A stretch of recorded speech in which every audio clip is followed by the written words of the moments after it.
Halo kawan, selamat datang di Biota Hamzah Channel. Kali ini kita akan melanjutkan episode sebelumnya tentang orang dalam. Jika di episode sebelumnya kita menyinggung sedikit tentang sejarah awal mula keberadaan mereka, kali ini kita akan semacam trik dan kiat. Wah, bahasa dikit. Trik dan kiat untuk mendapatkan orang dalam. Jadi begini kawan, keberadaan orang dalam adalah salah satu bentuk budaya yang muncul tidak instan, tetapi berproses dari generasi ke generasi. Ketika dahulu kita masih menggunakan sistem feodal, kita selalu terpaku pada orang yang kita anggap sebagai panutan ataupun orang yang kita percaya sebagai penghubung. Panutan di sini adalah orang yang memiliki kapabilitas maupun pengaruh yang sangat kuat baik di kelompok mereka maupun di luar kelompok mereka. Sedangkan penghubung adalah mereka yang dapat menjadi penjembatani orang-orang yang di kelas bawah maupun yang ada di kelas atas, baik sesama maupun di luar komunitas mereka. Kita tahu bahwasanya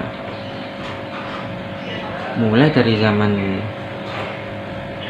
kerajaan, mereka ada karena ada peluang. Ketika kita masih menggunakan sistem agraris, dan beberapa daerah menggunakan sistem maritim, di mana sistem maritim menghubungkan dunia luar dengan peradaban masyarakat yang ada di sini, pasti akan ada ketimpangan sosial. Ada yang namanya perbedaan, pasti berbeda yang ada di gunung dengan yang ada di lautan. Oleh karena itu mereka perlu orang yang bisa menjembatani, orang yang bisa memberi semacam semacam penyeimbang. Oh, ini loh maksudnya dari mereka, ini loh kebutuhan mereka, ini loh yang istilahnya. Jadi mereka sebagai semacam mediator yang ulung. Jika dahulu adalah para pedagang dan juga para kerajaan di masa kolonial, mereka masuk ke dalam para priai. Azan pasar. Jadi bagaimana mereka bisa menjadi penghubung antara orang yang ada di atas ataupun di luar dengan orang-orang di dalam? Setidaknya ada 3 hal yang perlu mereka kuasai. Yang pertama adalah mereka perlu beradaptasi dan juga perlu mengetahui kebutuhan masing-masing. Ini perlu karena mengetahui apa yang dibutuhkan itu bisa menjadi peluang tersendiri bagi orang dalam merencanakan sebuah rencana ataupun tawaran. Ketika masyarakat gunung membutuhkan garam, pasti mereka orang yang tahu akan berusaha mencari barang yang dicari oleh orang-orang gunung. Orang-orang di lautan pun juga begitu, membutuhkan sayuran, membutuhkan buah, pasti akan larinya ke sana. Jadi intinya adalah beradaptasi dan juga mengetahui kebutuhan di tiap daerah. Yang kedua adalah kemampuan untuk melihat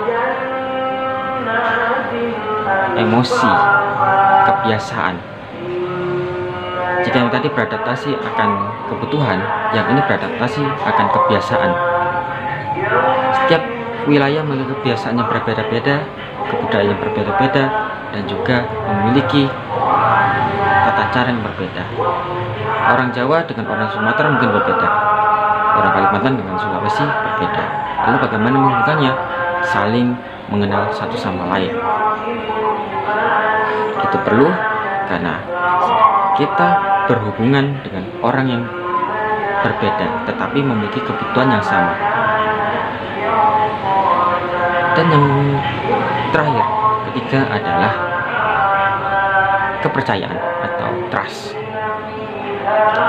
Ini penting karena ketika kita tahu pasar, kita tahu kebiasaan, tapi kepercayaan itu belum tentu.